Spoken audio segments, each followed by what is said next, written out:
TCA, parecido al TDAH, algo del trastorno de la personalidad o algo así. TCA. Trastorno... Trastorno... Uf. Bueno, son trastornos de la conducta alimentaria y pues conozco, por ejemplo, anorexia, bulimia, no sé si la vigorexia entre en eso. Pues sí, esas son las que conozco.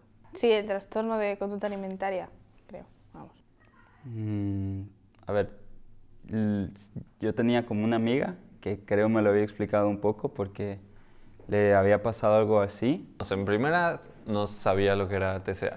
O sea, si me dices que es un TCA no sé, pero ya que me explicas que es trastornos alimenticios, pues lo que yo entiendo es que tu mente le intenta, o sea, tu mente se convence a sí misma y convence a tu cuerpo de que lo correcto es cambiar tus hábitos alimenticios para conseguir un objetivo que tú crees que es lo correcto o lo que te hace sentir mejor, pero lo único que hace es dañarte más. A ver, un TCA es un trastorno de la conducta alimentaria. A día de hoy los trastornos de la conducta alimentaria son muy amplios. Los que más conocemos las personas suelen ser la anorexia y la bulimia. Entonces, los trastornos de conducta alimentaria tienen que ver con cómo una persona se relaciona respecto a la comida.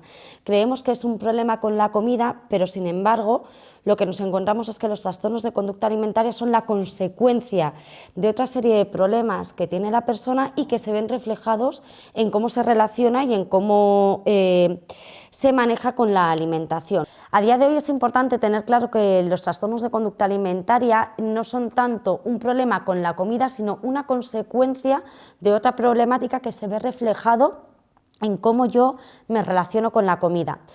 Todas las personas somos propensas a poder desarrollar en un momento de nuestra vida un trastorno de conducta alimentaria. Sí que es cierto que hay factores precipitantes y vulnerabilidades que pueden llevarnos a desarrollarlo, sobre todo en la edad de la adolescencia. Los trastornos de la conducta alimentaria son un conjunto de patologías, son patologías psiquiátricas mayores, las cuales están muy relacionadas con la imagen corporal, con el peso, y debemos tenerlas en cuenta a la hora de identificarlas. El trastorno de la conducta alimentaria suele afectar más a mujeres que a hombres, así que en el caso de las mujeres deberíamos observar un poquito estas conductas. En el caso de los hombres también ha ido aumentando, pero ya digo, afecta más a la población femenina entre los 12 y 18 años. Se ha observado también que en 8 o 9 años está apareciendo, incluso en personas de más de 40 años también suele aparecer. Muy vinculado a la imagen corporal, a esa imagen que en este caso, a ese peso, al cual le damos más importancia que a otras cualidades de la persona. Pues yo lo puedo hacer de primera mano porque yo hace 2 años lo tuve. En plan, tuve un pequeño trastorno alimentario porque me enganché, yo hice una competición que era deportiva, que era de boxeo, y al tener ese trastorno pues me exigía mucho restringir el peso. Tuve que quitarme, no sé, casi la mayoría de todo el líquido que podía tener en el cuerpo. Así que pasé de llegar a pesar, yo pesaba 68 kilos y al final acabé pesando 49, muy por debajo de mi peso por todas las restricciones que hizo. Y la verdad es que cuando yo estaba en mi casa o cuando estaba haciendo cualquier otro tipo de actividad, pues una, o no aguantaba mucho la actividad, o dos, que me dolía la cabeza o me encontraba mal y no sé, me sentía como fatigado, no podía seguir con mi vida normal, no era como yo, no me sentía yo mismo. Afecta bastante en el momento psicológico. Pues es también difícil a la hora de pues, convivir con personas y todo eso, creo que pues, es bastante difícil. Y pues a nivel físico también se nota bastante, ya sea pues la delgadez o el engordar. Yo creo que le puede afectar en el sentido de que al final hay gente que cuando sufre alguna enfermedad de esas no se siente a gusto consigo mismo y puede llegar a entrar en depresión y cosas por el estilo. Bueno, muchísimo. Yo que estudio nutrición y me toca como que toda esta parte de, como que del otro lado, es pues muchísimo, porque no solo afecta a nivel psicológico, sino también obviamente pues a nivel físico y a nivel salud. Y puede que veamos solo como que lo que es a corto plazo, pero a largo plazo, o sea, tiene muchísimas consecuencias. Los trastornos de la conducta alimentaria son variados, ¿no? Pero podríamos intentar buscar un punto en común, y es que esa persona va a modificar su conducta. Normalmente viene dado por un problema de aceptación. La persona no se siente aceptada y piensa que modificando su estética, su imagen, va a sentirse más aceptada por el resto. La persona lo va a negar y va a tener una imagen distorsionada de ella misma. Muchas veces, pese a tener un peso bajo, no va a verlo como tal. Y aquí es donde vamos a ver esas alteraciones respecto a la conducta. A nivel nutricional, en el caso de la anorexia nerviosa, va a haber una desnutrición. Esa persona no va a conseguir todos los nutrientes que necesita, van a haber alteraciones bioquímicas, alteraciones incluso del crecimiento, y va a poner en riesgo su salud, incluso llegando a un peso muy bajo, el cual es incompatible con la vida. En el caso de la bulimia nerviosa, van a haber también alteraciones de nutrientes que no se pueden llegar a ellos. Va a haber problemas en el esmalte dentario, por provocarse el vómito de forma tan frecuente se desgasta en el esmalte dentario y es un signo identificativo. Los dentistas a veces van a ser uno de los primeros que se van a dar cuenta de que se está provocando el vómito por ese desgaste del esmalte dentario, evitaciones también, mal humor, falta de energía, déficit de nutrientes esenciales, que finalmente van a ocasionar carencias nutricionales, falta de crecimiento e incluso en muchos casos, especialmente en las situaciones restrictivas, en el caso de la mujer va a perder la menstruación, con lo que todo ello implica a nivel hormonal, a nivel de descalcificación ósea y finalmente habrá una situación grave. Lo que suele pasar es que la persona lo va a negar y no va a querer que se le trate de forma fácil. Así que hay que saber cómo acercarse a esas personas y poder intentar ayudarles, tampoco sin resultar demasiado intimidantes porque van a realizar un rechazo sobre ello. Hay que tener en cuenta que los trastornos de conducta alimentaria, hasta que se hacen muy visibles, pasa mucho tiempo. No es un trastorno que sea visible inmediatamente después de iniciarse la sintomatología o los signos que puede estar desarrollando la persona respecto a su relación con la comida, esas conductas de purga o de sobreejercicio o los pensamientos que hay relacionados respecto a uno mismo y a su imagen. Entonces, esto le afecta en todas las áreas de su vida. Hay que tener en cuenta que el origen o la causalidad de un trastorno de conducta alimentaria es multifactorial. Hay factores que lo pueden precipitar, sin embargo, entran en juego causas bien de tipo psicológico, de tipo social, de tipo familiar, de tipo laboral. Entonces, todo esto va a afectar también a todas las áreas de su vida, porque se produce un daño de la propia imagen. La propia imagen es algo que nos acompaña siempre, ¿no? Tiene que ver también con cómo gestiono yo situaciones de estrés, con cómo gestiono situaciones que me están generando malestar. Entonces me va a afectar en mi relación con los demás, en mi relación conmigo mismo, en mi relación con mi familia, con mi mundo laboral, con mi mundo social, habiendo muchas situaciones en las que yo empiezo a hacer quizás ausencias, ¿no? Dejo de salir en pro de no estoy de acuerdo con mi imagen, no me gusta lo que estoy viendo, o quizás, por ejemplo, cuando tengo, en el caso de la vigorexia, gente que tiene mucha necesidad de aumentar su masa muscular porque se ven como excesivamente delgados, que esto se da principalmente en los hombres, incrementa su tiempo de gimnasio, entonces dejan de hacer otras actividades para aumentar esa fortaleza física que ellos consideran que está muy delgada o muy fina. Entonces afecta en todas las áreas de la vida de la persona. Si sufres trastorno alimentario, pues yo creo que a quien deberías acudir sería a un especialista, porque yo acudí a un médico, a mi médico de cabecera de toda la vida. Por ejemplo, me salieron como unas especies me acuerdo que me salían como cosas raras en la piel por la falta de hidratación. Me acuerdo que se me secaba la piel. Me acuerdo que la cara se me marcó demasiado, que la mandíbula estaba muy sobresalida casi, que tuve que ir al dentista que me miren aquí, me acuerdo, eso sí me acuerdo todavía. Y yo creo que lo mejor que puedes hacer es acudir a alguien que sepa, o un nutricionista, pero bueno, el nutricionista ya todo yo creo que te deriva ya al médico de cabecera. A ver, en primer momento al entorno familiar, básicamente, y luego ya sería pues acudir a un psicólogo o más especialista. Pues no sabré decirte bien, pero yo creo que entre un psicólogo, médico, nutricionista, algo de ese estilo. Bueno, pues principalmente a un psicólogo, sí diría que un psicólogo más que un psiquiatra, porque bueno, yo he tenido una experiencia con una psiquiatra, solo he ido una vez y no me gustó mucho el trato con el psiquiatra, me gustó más con el psicólogo, porque el psiquiatra fui una vez y ya me estaba medicando, entonces como que, wow, espera. Entonces siento que principalmente los psicólogos, y bueno, pues por otra parte están también los nutricionistas y los médicos igual ya cuando hay algún problema un poco más grave, y pues psiquiatra igual ya cuando afecta un poquito más, pues no sé, más fuerte, me imagino, no sé. Es que debería de ser un profesional, pero es complicado saber cómo, a qué lugar ir exactamente. O sea, porque de primeras diría, yo voy a ir al doctor, quizás, pero igual él, al no ser especialista en ello, pues no sabe directamente en qué puede ayudarte. Pero, o sea, la mejor opción sería como un profesional en la alimentación. Pues obviamente depende de la persona y de su situación, pero pues si tienes una buena relación con tu familia, yo creo que es lo primero, decirle a tus padres, que creo que son las personas que en general más te ayudan. Si tu relación familiar no es tan buena, por decirlo así, pues siempre o casi siempre también hay amigos, aunque yo creo que amigos a veces es más difícil explicar las cosas, o depende de la persona, porque a veces las amistades ayudan más que la familia. Y que ya esas personas que tengas más cercanas a ti, ellas sean las que te ayuden a gran escala, a contactar a un profesional, a ir a algún sitio donde mejore tu situación, etc. En el caso de la nutrición, a nosotros siempre nos va a venir el diagnóstico hecho. Ya vamos a tener una persona que se le ha diagnosticado. En caso que detectemos, que pensemos que esa persona puede tener un trastorno de la conducta alimentaria, el diagnóstico siempre lo debe hacer un médico.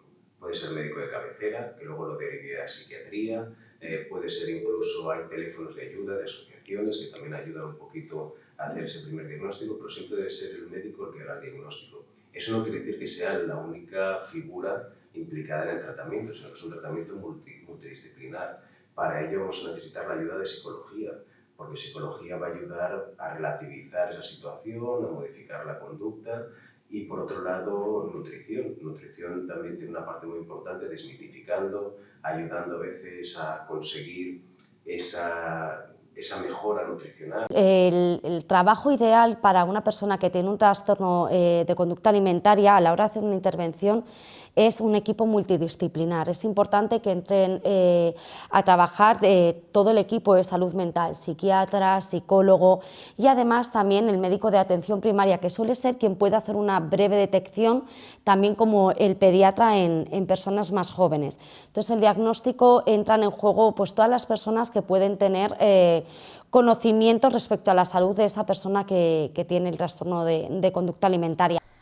A veces sí, otras veces no. O sea, hay veces que, bueno, pues no quieres acudir a un psicólogo, por así decirlo, y no te lo diagnostican, pero otras veces también sabes que a lo mejor tienes algún problema y no lo dices. Pero sí creo que lo puedes, no autodiagnosticarte, pero saber un poco que tienes algo relacionado con eso. No, porque muchas veces Internet cuenta medias verdades o mentiras, entonces al final no siempre es lo que pone Internet es verdad. No, bueno, yo por supuesto que digo que no, pero, o sea, por ejemplo, en TikTok y en Instagram, siento que se ha estado como que romantizando demasiado y es muy, o sea, no sé, muy urgente que se haga algo con respecto a las bueno, guidelines, no sé cómo se diga bien, pero de TikTok, porque, o sea, incluso cuando no parece que es algo relacionado a eso, o sea, sale, no sé, la típica chica súper delgada y que se le ve todo súper bien y casi no vemos representación como que de otro tipo de cuerpos. Y no sé, siento que hay demasiada desinformación con respecto a eso y no sé, es bien peligroso porque también, o sea, TikTok, no sé si hay un límite de edad, pero, o sea, yo veo mis sobrinas que tienen 8 años en TikTok y veo lo que están viendo, que aunque, o sea, como que está muy, un poco, es intrínseco esa, como que, esas normas que, o sea, cómo nos debemos de ver, ¿sabes? Pues yo creo que no, porque hoy en día sí encuentras de todo en redes y, o sea, no sabes qué es verdad, no sabes qué es mentira, no sabes qué información se adapta a tu situación. Entonces, yo creo que sí las redes te pueden igual y ayudar a descubrir que igual hay algo que te está afectando o algo que no es que no esté bien, pero algo que está afectando a tu vida de esa forma, pero no son la mejor método o medio para mejorar, por así decirlo. Yo creo que sí es necesario contactar a alguien que sepa. Igual puede ser en línea, contactar a alguien en línea, pero que sea algo específico, no como en redes y ya. Como lo dijo al principio, esto se debe todo al estándar de canon de belleza que tenemos implantado en el mundo y la verdad es que, por desgracia o no desgracia, todo lo que vemos en las redes sociales es lo que queremos conseguir. Si eres vulnerable a ese tipo de cosas, si no eres una persona que te sabes querer a ti mismo como eres, pues claro, normalmente vas a intentar llegar a ser como ellos. Sí, bastante. Creo que a día de hoy está como muy estereotipado que una persona, pues a lo mejor, o sea, ya no delgada, pero que sí, que tenga pues todo perfecto, por así decirlo, y que tú claramente, pues tu vida no es así, no todo el mundo es perfecto. Pues depende la información que encuentre. Puede ser tanto una página de Instagram que entienda del tema, sean gente que ha estudiado sobre el tema y sepa de qué va, y ahí pues le podría venir bien, o gente como tú o como yo que puede decir una cosa que no tenga ni idea y al final puede que sea una opinión que le afecte para mal. O sea, depende de la persona, como te digo, o sea, siento que es como un 50-50, depende del contexto que esté viviendo en ese momento la persona.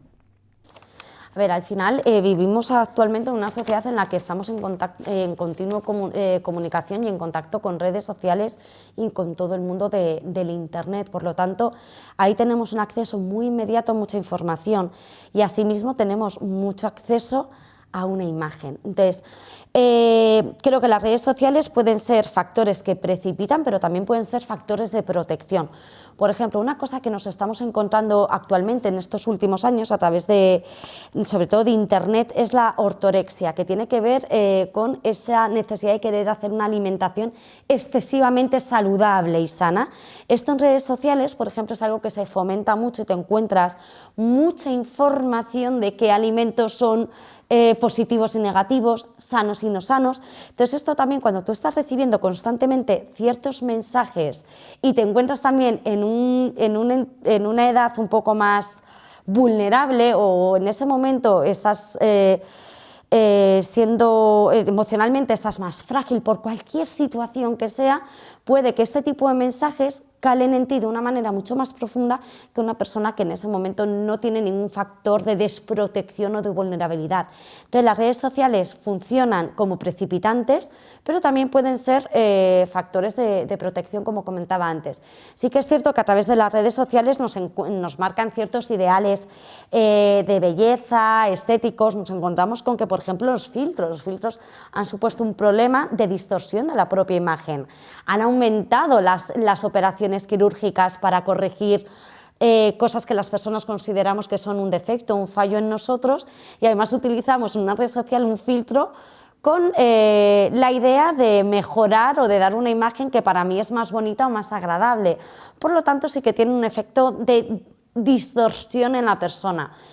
Creo que están ahí para favorecer y para proteger. También creo que desde redes sociales hacen trabajos muy buenos personas respecto a lo que es llevar un estilo de vida saludable sin caer en lo insano o en algo relacionado con un trastorno. Tendría que ser, o sea, alguna experiencia bastante fuerte que haya vivido, puede ser, o algún cambio muy radical en su vida que haya hecho que esa persona cambiara por completo, o sea, digamos, se pudiera haber encerrado en depresión y eso se pudo haber visto reflejado en que ya no comía tanto, tal, o digamos, una situación que lo dejó traumada y ya, o sea, podrían ser cosas así como un suceso fuerte en su vida. Por ejemplo, los padres muchas veces están diciendo, bueno, en mi caso, no en mi familia, pero he escuchado de otros padres de mis compañeras que le dicen a la hija, oye, como que ya estás un poco subida de peso, ¿no? Hay que dejar de comer y así. O sea, yo también que lo veo pues en mis clases de nutrición, que eso es súper común. O sea, que los mismos padres le digan a los hijos así como que, oye, estás, no sé, como que un poco pasada de peso, ¿no? Cuando en realidad la niña está perfectamente bien. Y no sé, igual los amigos, bueno, amigos, esos no serían amigos más bien, pero o sea, mucho el entorno, o igual las redes sociales igualmente, en el que no vemos, como te decía, representación de otro tipo de cuerpos más que el que es delgado, súper delgado. Por ejemplo, con la pareja igual hay veces en las que, pues en estas relaciones súper feas, tóxicas, en las que igual el novio le dice, oye, como que estás comiendo mucho, ¿no? O como que, ¿en serio te vas a comer todo eso? O sea, no sé, todo ese tipo de cosas.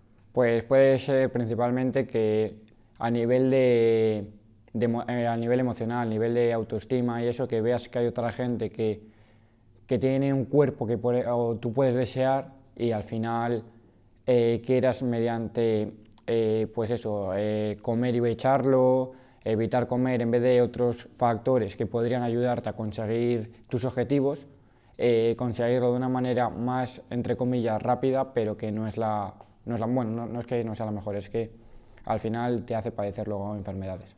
Yo creo que una muy importante es el bullying, o sea, y el ciberbullying, o sea, ya...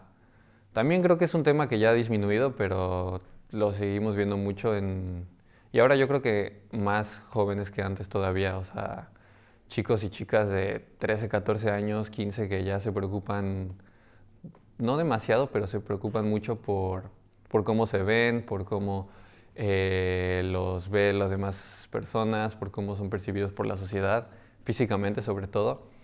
Entonces, el bullying yo creo que es uno de los factores más importantes que puede llegar a desarrollar un TCA. Desde la consulta de nutrición, muchas veces lo que solemos detectar es que los trastornos de la conducta alimentaria están asociados a veces a un juicio sobre el aspecto de la persona, sobre el peso, el cual es un desencadenante. La predisposición a los trastornos de la conducta alimentaria está en el entorno, también se ha visto que hay parte genética, social, y muchas veces ese desencadenante es un juicio. Por eso, siempre desde nutrición, una cosa que pedimos es que no se hagan juicios banales sobre el peso de la persona, si ha perdido peso, si ha ganado, porque al final cada uno tenemos un espejo en casa y ya nos vemos, ¿no? A veces ese tipo de comentarios puede ser el desencadenante de ese trastorno de la conducta alimentaria. Al mismo tiempo, en la adolescencia, todos hemos pasado por ella, pues hay a veces esas sensaciones de desencanto, de depresión, de malestar, y también pueden ayudar un poco que eso se traslade a esa sensación de privación de alimentos o bien sobrecompensación por un mal estado, y ahí es donde debemos establecer a nivel de nutrición esa alimentación equilibrada e intentar evitar ese tipo de sobrecompensaciones, incluso desmitificar alimentos y hacer entender que la alimentación es alimentación, que no es a veces la culpable de la parte emocional, ¿no? Diferenciar y entender cada una de las partes. Bueno, sí que es verdad que nos encontramos que los TCAs afectan principalmente a población adolescente entre los 12 y los 24 años y además principalmente a mujeres, suele ser. Sí que es cierto que hay una parte de los trastornos relacionados con la conducta alimentaria que es más propenso a que los desarrollen hombres, tales como por ejemplo la vigorexia. Sin embargo, nos encontramos que anorexia, bulimia y trastornos por atracones son trastornos más típicos que es mujeres que en hombres. Además, en torno a un 4% de la población adolescente en algún momento de su adolescencia va a tener algún episodio que se puede catalogar dentro de riesgo de desarrollar un trastorno de la conducta alimentaria. Entre ellos, principalmente, nos encontramos con la anorexia y la bulimia como los trastornos estrella. ¿Qué factores nos predisponen? Principalmente tiene que ver con rasgos de personalidad. Una persona que sea muy rígida, muy autoexigente, sí que son factores de vulnerabilidad. No significa que porque yo tenga ciertos rasgos vaya a desarrollarlos. Sin embargo, me predispone más que con otro tipo de patrones. También situaciones que puedas vivir traumáticas, gente que ha vivido trauma durante su infancia también tiene una mayor probabilidad o es más vulnerable al desarrollo de trastornos de conducta alimentaria, y también personas que hacen deportes en los que requieren un físico muy determinado, tales por ejemplo como en las mujeres principalmente, que son quienes lo hacen, un ballet o una gimnasia rítmica. Son deportes que sí que hacen más vulnerable, no significa que sea un mal deporte, sino que por el tema de la imagen predisponen a que haya un mayor control de la imagen, porque no tiene tanto que ver con la ingesta, sino el tipo de imagen que se necesita o que se requiere para esa práctica deportiva. Y al mismo tiempo genera una parte de vergüenza, esa situación de reconocer ese problema, y cuesta mucho llegar a ello. Ya digo, junto con una alteración de la percepción, la persona se mira en el espejo y sigue pensando, o se ve, en este caso, como que sigue teniendo sobrepeso, que sigue teniendo obesidad, y no es capaz de ver la realidad actual, que a lo mejor puede llegar a tener un bajo peso. El principal impedimento es que una persona que tiene un trastorno de conducta alimentaria no es consciente de la gravedad que tiene su problema.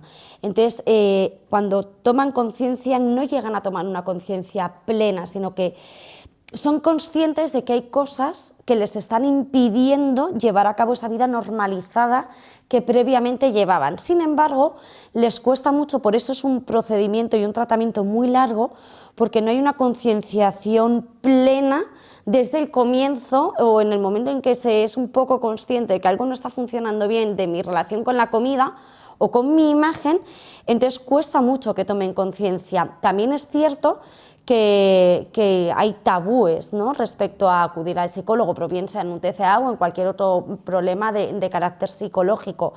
Y que también hay una creencia muy mala por parte de la sociedad que parece que es algo que la persona elige y al final no lo está eligiendo de una manera plenamente consciente. Una persona no elige dejar de comer porque quiere dejar de comer y qué bien que voy a dejar de comer. Una persona no elige darse un trastorno por atracón porque en un momento determinado tiene unos niveles de ansiedad muy elevados y gestiona emocionalmente toda esa ansiedad y ese malestar a través de la comida y se une mucho malestar y el miedo a que me juzguen, a los prejuicios que hay respecto a los trastornos de conducta alimentaria. Se juzgan, yo creo que hay un juicio muy alegre, con todo mi respeto, pero creo que todavía hay poca conciencia respecto a lo que es un trastorno de conducta alimentaria, el origen, la causa y cómo esto afecta la vida de las personas. Entonces, creo que lo que los demás pueden hablar de mí es algo que está frenando mucho a la gente y que luego es un trastorno que cuesta mucho que se genere conciencia en la persona de realmente hay un malestar y esto tiene unas secuelas a largo plazo para ti y unas consecuencias inmediatas también en tu vida. No lo ven, es muy difícil que lo vean. Sí que por eso creo que en el momento en que una persona pide ayuda, bien sea con un TCA o con cualquier otro problema que tenga, pero bueno, en este caso poniendo el foco en los TCAs, el brindarle una ayuda inmediata y decir, bueno, pues estos son los recursos que hay, a estas personas se les puede pedir ayuda y sobre todo no minimizarle ni juzgarle por ello, al revés, el estar abierto a una comprensión y el comprarle el, pues qué mal te tienes que estar sintiendo, qué mal lo tienes que estar pasando, ¿cómo te puedo ayudar?, ¿no?, si te lo dice un amigo o si tú eres un profesional que quizás no trabajas directamente con TCA, pero que sí que puedes brindarle la opción de ir a algo especializado, a un centro especializado, que se lo des inmediatamente, porque son personas que, como les cuesta tanto tomar conciencia, muy pronto sí soy consciente de que esto me está afectando, pero mañana ya ha cambiado quizás mi percepción de problema o de afectación. Pues obviamente depende de la relación que tenga con él, depende del tipo de amigo que sea, el tipo de familiar que sea, pero pues lo primero sería, pues de alguna manera u otra, acercarme a él, ya sea a través de la misma persona o a través de alguien más, pero con mucho cuidado, porque creo que sí es un tema muy difícil y dependiendo de la persona vería cómo acercarme y cómo intentar ayudarla, ya sea de manera directa o indirecta. Principalmente intentaría yo observar un poco el comportamiento para ver si podría llegar a estar desarrollando un TCA y si en caso de que lo esté desarrollando, pues primero acudiría a mi entorno cercano. Yo creo que acudiría primero a mi entorno cercano para que sepan lo que hay o lo que pienso y una vez eso nos pongamos, lo valoremos y vayamos a, pues es lo que he dicho antes, un nutricionista, médico, psicólogo, algo de ese estilo. Bueno, pues siento que a nivel así yo como persona normal, no sé, dejando aparte lo de ser nutricionista, pues primero le preguntaría, pues, o sea, como amiga, ¿qué tal estás? ¿Cómo has estado últimamente? O sea, más que no ir directamente al grano, ¿no? Porque eso a veces es un poco, no sé, como que va a decir, no, yo no tengo eso, ¿no? Entonces ir un poco a poco, ¿cómo estás? ¿Cómo está tu familia, tus amigos, tu entorno? Y pues igual sí, no, o sea, decirle que podría, no sé de qué manera decírselo un poco, no tan así de ve al psicólogo, pero, o sea, como que podría ayudarte a ir a alguna terapia, no sé, conozco a una terapeuta que me ayudó mucho con esto, siento que a ti también te podría ayudar, o sea, no sé, decirle eso, pues a preguntarle más que nada cómo está, que si se siente bien, y pues eso, no sé, decirle que le podría ayudar a ir a un psicólogo o a un nutricionista igual, pero principalmente el psicólogo, porque nosotros estamos un poco no tan formados para tratar eso. Intentaría primero hablar con él de forma, bueno, pues intentar preguntarle lo más disimuladamente posible y bueno, pues en caso de que lo tenga, obviamente mostrarle mi apoyo e intentar ayudarlo en todo lo que pueda. Yo tengo una hermana, entonces digamos, en caso, esperemos que no, ella le pasara algo así, pues yo primero hablara con mis papás y les dijera, o sea, como que si no han visto ciertos aspectos que han cambiado y a partir de eso ya poder hablar como juntos con ella. O sea, pero para que ella también lo reciba de una manera en plan de ayuda, no en plan de mira, estás haciendo mal esto o mira, es esto. No, o sea, como siempre una forma como de ayudarla. En este caso, esos síntomas que estamos viendo, esos signos que vemos de esa persona, que ya vemos esas conductas extrañas, la mejor manera siempre es ayudarle, no buscarle el enfrentamiento, sino en este caso ayudarle, y lo mejor sería en este caso bien un médico de cabecera para que pueda establecer ese diagnóstico y que active todos los mecanismos que hay. En los hospitales de tercer nivel ya existen las unidades de trastornos de la conducta alimentaria y ahí es donde mejor le van a poder ayudar. A nivel privado también existen clínicas especializadas en ello, donde lo tratan, lo abordan, intentan en este caso llegar a la mejor solución y que el trastorno en este caso se pueda superar. Y podemos incluso encontrar asociaciones en internet donde hay teléfonos de ayuda en los cuales se puede llamar y pedir en este caso ayuda.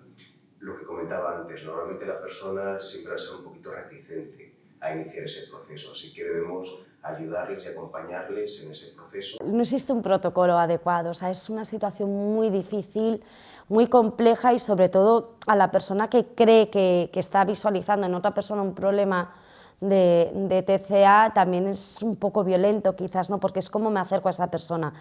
Sobre todo el no juzgando a esa persona. Yo siempre digo que evitemos a nivel intrafamiliar o a nivel entre amigos o en el entorno social en el que te encuentras el hacer juicios de valor por una imagen física de una persona, ¿no? Sobre el gordo y el flaco, ¿no? Que es algo que duele bastante, o el juzgar, pues que esta persona está gorda o esta persona está delgada, porque eso en las personas que tienen estos problemas relacionados con la alimentación calan de una manera mucho más potente. Entonces, si yo considero que hay una persona alrededor mío, pues bien mi amigo o alguien que conozco, sobre todo el ser cauteloso a la hora de decírselo, incluso decir, oye, me está preocupando porque te veo más nervioso. No existe, ¿vale? No existe una fórmula mágica para acercarte, pero bueno, quizás el decir, oye, creo que hay algo que no te veo bien, te noto diferente, veo que últimamente bueno, pues que comes menos, oye, estás preocupado por algo, hay algo. No poner tanto el foco en la conducta directamente con la alimentación, pero sí hablarle de conductas evidentes de cambio que has visto, te noto más nervioso, más triste, más preocupado. ¿Por qué? Porque quitas el foco en lo que da tanto reparo, que es la alimentación en este caso, y lo pones más en una conducta evidente que la persona puede decir, ah, sí, es verdad, pues sí, me siento más triste, me siento más ansioso, y se siente menos culpable o menos avergonzado quizás por cómo está gestionando esa situación, ¿no? Porque como comentaba antes, al final mi relación con la alimentación es una consecuencia de otra serie de situaciones. Entonces quizás hablar más de algo más evidente, más emocional o más psicológico y oye, siento que estás de esta forma o el otro día he visto que pasaba esto, necesitas algo, está ocurriendo algo, me preocupas y quiero que si algún día necesitas algo, pues que sepas que estoy aquí con la mente totalmente abierta y sin juzgarte. A nivel de detección podríamos intentar buscar algo en común en los trastornos de la conducta alimentaria, en las situaciones restrictivas, pero veríamos una pérdida de peso, a veces que no es voluntaria, una pérdida de peso que tiene una conducta un tanto extraña, ¿no? A veces con evitaciones hacia la comida, ya se observa ahí un poquito ese cambio de actitud. Por otro lado, incluso en determinados tipos de deportes estéticos, es a veces algo que se ha fomentado. Entonces puede ser que quede tapado, ¿no? Por ese entorno y que al final se suelen refugiar a veces en personas que están realizando también ese mismo tipo de trastorno de la conducta alimentaria para evitar que sean juzgados o que sean juzgadas. Por otro lado, esa alteración de la conducta, a veces cambio de amigos, porque van a saber que no van a ser afectados, malestar, mal humor con la familia, porque la familia le va a juzgar, se van a generar en este caso determinadas conductas en casa incluso que pueden ser en este caso de conflicto con los padres. Eso también es algo que debemos observar, que es cierto que en la adolescencia puede suceder, pero un trastorno de la conducta alimentaria aún lo agrava mucho más. Además de ello, cambios, ya digo, en el peso en las que serían ya no con restricción, aumento de peso, fluctuaciones, ahora gano peso, ahora pierdo peso, pero ya digo, siempre con esa modificación de la alimentación y luego muchos mitos en la parte de nutrición, muchos mitos hacia la comida. Esto engorda, esto adelgaza, esto es bueno para esto no, esto lo tienes que comer. Muchas veces basados, sí que hay una parte de ciencia detrás, pero otras veces basado en mitos, en ideaciones y buscando siempre ese objetivo de la imagen, ¿no? De esa estética.